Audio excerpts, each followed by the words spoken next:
everyone, greetings from Technical Cloud Knowledge, this side Shekha.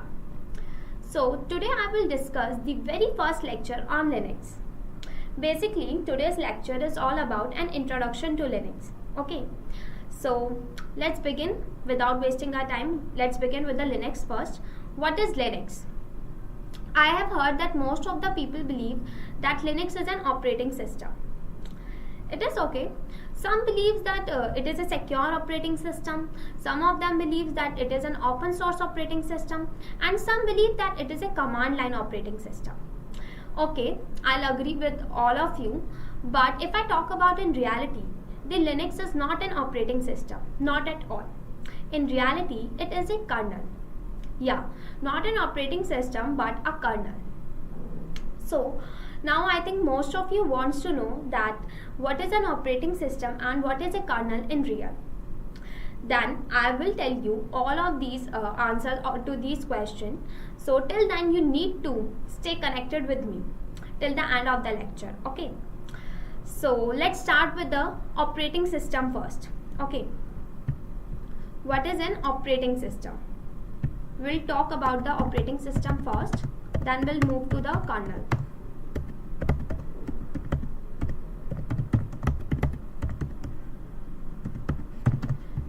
So what is an operating system?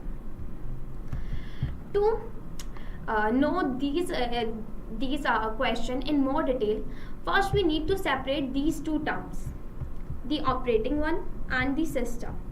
Okay, so basically let's start with the system first. What is a system? Any device is known as the system. It could be either your mobile phone, your desktop, your laptop, your washing machine, even your TV. All devices are known as the system. So we could understand that the device is known as the system. But how does the system work? So for that, the system needs a software to run properly or to work properly. The system needs a software. And how does the software develops? Basically, the software develops through programs. I'm not going to explain it in more detail. We will gonna discuss in another lecture that what is a software and how does it develops.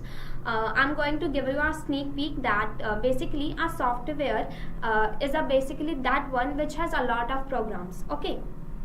So till now we get understand that a system needs a software to run, and a software has a lot of programs. Okay, suppose we have taken the examples of desktop, computer, mobile phone, washing machine, television, etc. So we get to understand that these are the heavy objects, these are the heavy system. So for that we need that kind of software which has many programs. Okay, remember that the software has many programs and the system needs a software to run. This process is known as the operating system. So basically from now we get to understand that the operating means to run something, and the system is a device, and the device needs a software. Operating means to run. Okay, and the system means a device which needs a software. And the software has a lot of programs. But remember, most of you wants to know why does we need such kind of software that has many programs? Can't it be done with a single program? Like we can use for our system a single program software and it will run the process, like it will operate the system. But let me tell you that we don't need such kind of software that has single program. As we know that in our system there are multiple equipments, not a single equipment. So for that, for the multiple equipments we need multiple programs. That's why we need such kind of software that has multiple programs to run each and every equipment of our system. Okay, so from now you will able to understand that what is an operating system? Basically the system which needs a software, and the software has many programs.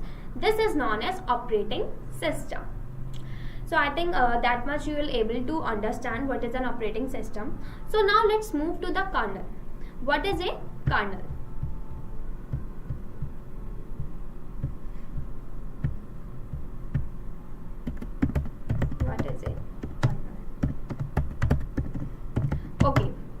So till now we get to understand that what is an operating system, and the operating system has a software. The system needs a software. So in the software we have a lot of programs, as I have told you earlier as well, that in the software there are many programs. So suppose I'll take an example. Suppose in a class there are bunch of students, okay, and these students have a single student who is the monitor of the class, who will manage or control all the students so that they will not do miserable things in the class. Okay, so that's how in the software there is a single program who will manage and control all the programs. This program who manage or control all the programs in the software known as the kernel. Let's take another example of an army man, like of the colonel in an army. Suppose as we know that in the army there is a single person who is the colonel, known as the colonel. What does he do? Basically he control or manage all the army men in the army. So that's how the kernel work in the software as well. Like the kernel manage or control all the programs in the software. This program is known as the kernel, who manages and control all the programs in the software. Okay, so I think that much is clear to you all, that what is a kernel. So now the question is that what is the basic role of a kernel in the software? Let me tell you that what are the basic roles of kernel in a software. First, as we get to know that it will manage the rest of the programs in a software. Second, all the management and the functioning in the system as well done by the kernel only. Like if there is something, like suppose in our system we want to add other software as well, and there are some softwares already existing in our system. So like how does they work or function it? So basically all these softwares are somewhere integrated with the kernel only, and the kernel will check the functioning and management in the system. Like if there is no hardware failure, it will also detect the keyboard, if the keyboard is working or not, or the hardware is working or not, how much RAM is being used by the software, how much CPU is being used by the software. All the management and functioning is only done by the kernel.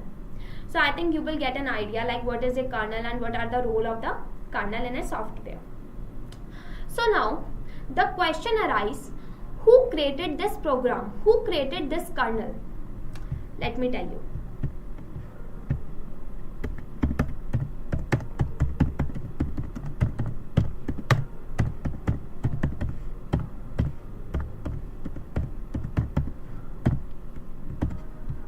Okay.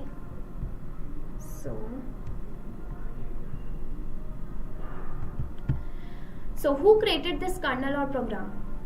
Basically, a scientist named Linus Torvald in 1991 created this kernel.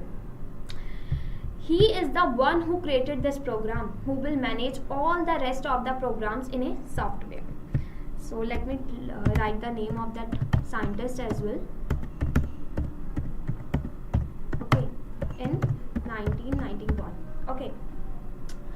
So, as you know that Linus Torvald named this program after himself. He named this program Linux. We will get to know that the name of the program is somewhere similar with the scientist. That's why he named it after himself, Linux. So we get to know that the program name is Linux, and it is a kind of a software. Okay, and so now let's move to basically Linus Torvald. What does he did? He made it open source. So now everyone wants to know that what is an open source software? Am I right? So let me tell you. Basically, open source software refers to the software which code is open, which means its code is easily available for everyone, so that everyone can use it for free and download it. They can enhance it, modify it according to their needs. And like if they want to add something, if they want to remove something, they can do by their own. They don't have to come to Linus Torvald for each and every small task. Suppose in a company, if in the system they wants to add the software of Linux or the like kernel, they can do that. And if they want to add or remove something, they can do it their own. They don't have to come for the Linus. They don't have to come to Linus Torvald for each and every small task, for the activities they want to do, or they don't have to take the permission of Linus Torvald. They can do it on their own. So that's why its code is open source, which means it is easily available for everyone to modification to do, so that they can do modification, editification, or like enhanceification, etc. Okay, so now I think that much is clear to all of you, that what is an operating system, what is a kernel, and who created this kernel, and when does the scientist created this kernel, and what is the role of this kernel, and why does it is open source. So I think that much is clear to all of you. So let's take some example of this kernel, like who has used this kernel for their benefit. Let me tell you, there are many small industries who have taken this kernel and created their software. Let me write the industry's name so that you will get an idea which industries am I talking about. Kali, SUSE, Udantu, and the last one, and there are many, but right now I'm taking the 4 example only. Red Hat. Okay, so these are the industries which have taken the Linus Torvald kernel and created their software. Okay, so now let's talk about the Red Hat first. We will gonna take example of Red Hat. Okay.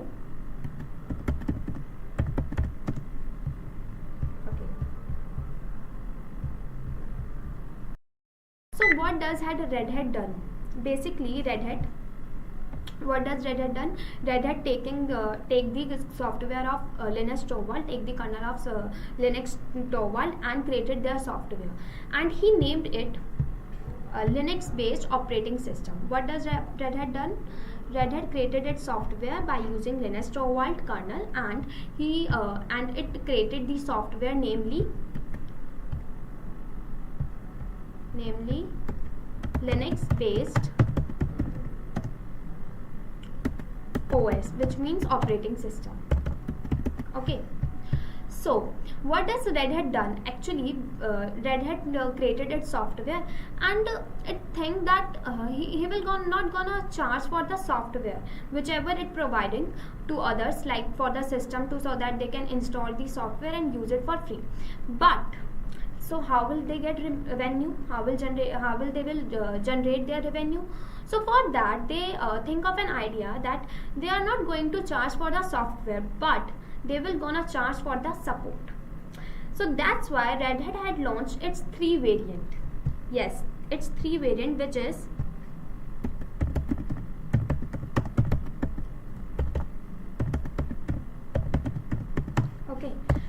first one is RHEL, second one is CentOS, and the third one is Fedora. Okay, so let's start with the RHEL first. What is the use of RHEL? Suppose if you want to run business critical application and services, Red Hat will provide support named Red Hat Enterprises Linux. So it will provide the support from the backend. Okay, for that it will charge. So in the CentOS is basically considered a clone of RHEL. Okay, it is somewhere, it is also provide the support, but it provides support. Suppose as for the organization or the industries or the developers who are not able to afford the Red Hat support, they will opt for the CentOS, so that they can use it for free and they will like get the support, but not in the updated version. Basically the RHEL one, the RHEL variant is somewhere is updated version. In this you will get the support for each and everything. It is kind of a updated version, but in the CentOS it is basically for learning purpose. Okay, from there you will did not get support in updated, like in much more you will get the support, but not in the updated version. Okay, basically now the third one is Fedora. Fedora is taking as a for the testing purpose. Suppose you want to install software in your system. Okay, for that you need to check that your application will work on this software or not. For that you will use the Fedora variant. Suppose you have installed, there is a system and you have installed your software on this system. You have used Fedora software on your system to check that your application is working or not. If your application will work on that software, then you can opt for the other variants like RHEL or CentOS, so that you can use it for without any like consciousness or without any issue. You will work it freely. So but if it will not work, then you can go for the support, like you can ask for the backend team why does not your application is working on that software. So now we will gonna understand like what are the 3 variants of Red Hat and why does it launched for the support. Okay, basically mostly the big industries or the big organizations or companies, what does they refer to the RHEL support, because they know that in this variant we will gonna get updated version support. So okay, mostly industries take this variant RHEL. After that, the CentOS is for the learning purpose. Basically students take it so that they can learn the Linux very well, and they can whatever they want to run or whatever they want to like check their application, whatever they want to do for the learning purpose, they will opt for the CentOS. The third one, as we get to know that it is for testing purpose. Now we will gonna do our lab on Red Hat CentOS 8 ISO image, but for that let me clear your thought. Basically, I have heard that many people also think that Linux based operating system is more secure as compared to Microsoft operating system. But why does they believe so? I don't get it. Let me tell you. Basically what happened, the Linux based operating system is considered more secure as compared to Microsoft operating system, as Linux based operating system source code, as I have already shared, that its source code is open, which means like everyone can use it for free without any consciousness regarding their security. But in the case of Microsoft operating system, their source code is hidden. Microsoft has making their source code hidden. It does not make it available for everyone, so that's why it is not secure. Suppose if you want to add something or remove something from your like software under your software, so you can't do it when you have the Microsoft operating system. Okay, so because its source code is not easily available for everyone, it's hidden. So for that you need to talk with the backend team, and they will gonna add or remove something, whatever you want to add or remove something in your software. So okay, suppose there is in an army force, you want to add or remove something, and it is very conscious, like you don't want everyone know about this, and basically it is about for the security purpose. You don't want everyone know the source code, whatever they want to add, whatever the program they want to add or remove. Okay, so for that you will not gonna take Microsoft operating system. For that you will gonna take the Linux operating system, so that you can do all the things, all the you want to add or remove, all the programs you can do it yourself, so that everyone can't know about it, and you can do it as freely as you can without the consciousness of like about the security level. Regarding security, that if someone gets to know, what everyone can do the misuse of this, so that's why you will take the Linux. That's why Linux is known as a secure operating system as compared to Microsoft operating system. And one more thing, in the Linux operating system you can remove graphical or command line, it's up to you. But in the Microsoft case, it is not enabled. You can't remove the graphical or command line, so in the software. Now let's talk about the other industries which I have already written in the screen, that Kali, SUSE, Ubuntu and Red Hat. Let's talk about these industries as well. Basically they have also done the same thing which whatever the Red Hat done. They have also taken the Linus Torvald kernel and created their software. But basically the Linux, the Kali the Kali software is basically focused on hacking. They made such kind of software which on which the programs are basically focused on more hacking servers. Their software is basically focused on hacking servers, while on the other case, if we talk about the SUSE, their somewhere similar with the Red Hat. They have also focused on the industry based servers. So their servers also like opt many industries, and their many organization also opt their software. But as compared to Red Hat, their software is not that much used by the other industries or company. But yeah, these are also in the market. As for the Ubuntu,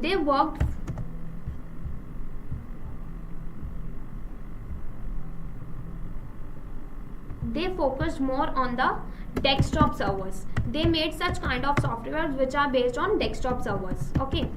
On the other hand, if we talk about the Red Hat, as I have already shared, that the Red Hat one is basically based on the programs, industry based programs.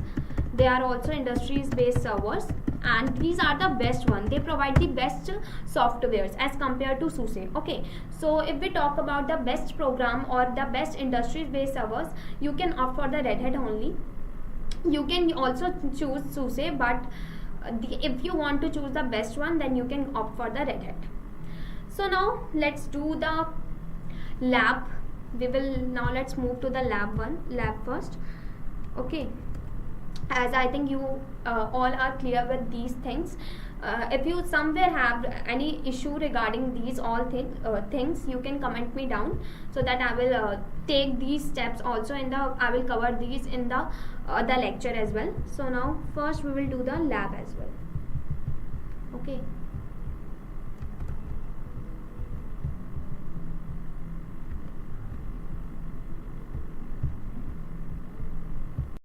So okay, now let's move to the lab.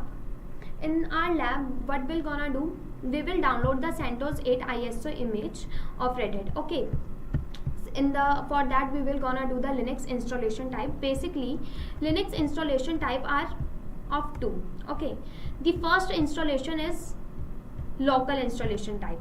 As the name suggests, that local installation type, which refers to the manual way, like you can do the manually or the physically installation.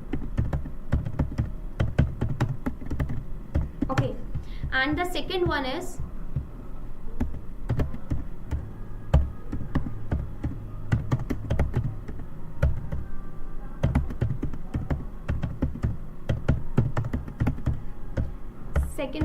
network installation type. Okay, so let's talk about the first local installation type. Suppose you have a system. You have the system, and in this system you need to download the Red Hat CentOS 8 ISO image. Okay, so now what we're gonna do in the local installation type, first we will download the CentOS 8 ISO image from Google, and what we will gonna do, we will share it, make it bootable and share it through pen drive or DVD, and that's how our CentOS 8 ISO image will appear on this system. Okay, so this is the local installation type, which we will gonna do by manually or physically. So think, as we know that in the industries there is not a single server or there is not a single system on which we have to download the CentOS 8 ISO image. Suppose if there are multiple servers, there are many servers.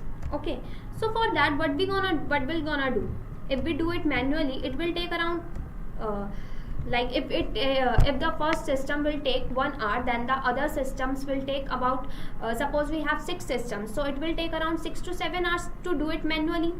Then it will consume a lot of time, and we don't have much time. So what we're gonna do for that, let me tell you. For such type of for such kind, we will gonna do network installation time.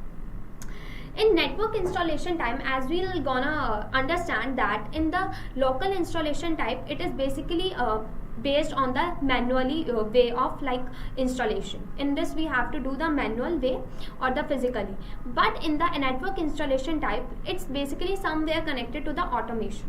By automation we can download the CentOS 8 ISO image on all these servers. Okay, so for that, let's think that there are many servers, and first we will set up also a system over these servers.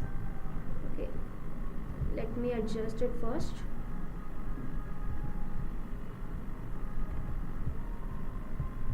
Wait.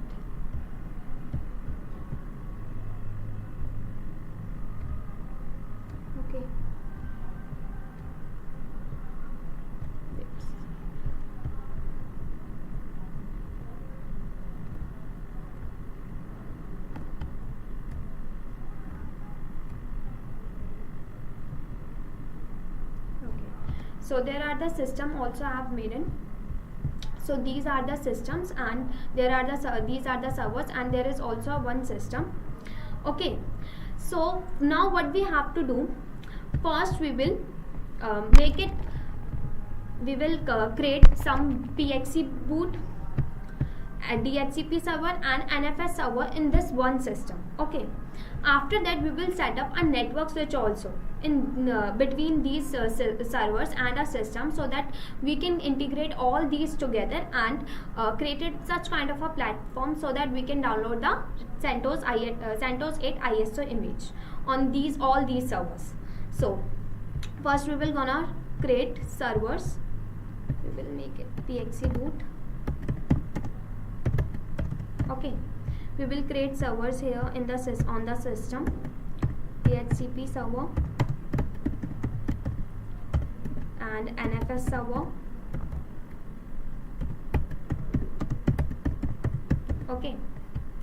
Okay, we will also set up, I have already shared that we will also set up a network switch.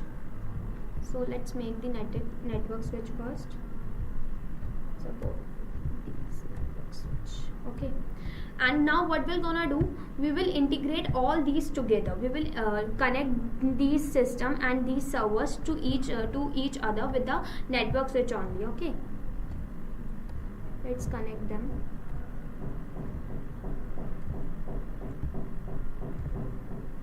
So now as you can see that right now I'm connecting them with the servers by only just using the MS Paint, but in reality what we're gonna do, we will connect all these servers together by making bootable through LAN cable. Okay, by how does we will connect these?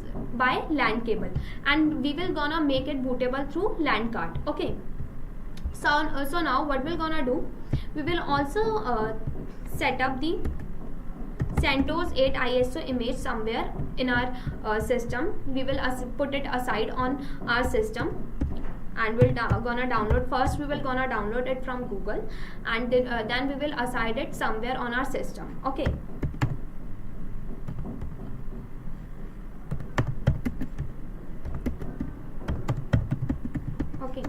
so suppose we have taken our CentOS 8 ISO image